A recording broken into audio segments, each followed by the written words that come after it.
Sir, ilang araw na lang, ilang linggo na lang ay huling State of the Nation address nyo na po.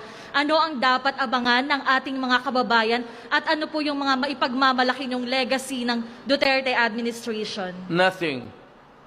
All I want the people is to just look around. Ito, ang ganito. Hindi ko ipagyabang. Una-una, hindi ko ito pera. That's not my money.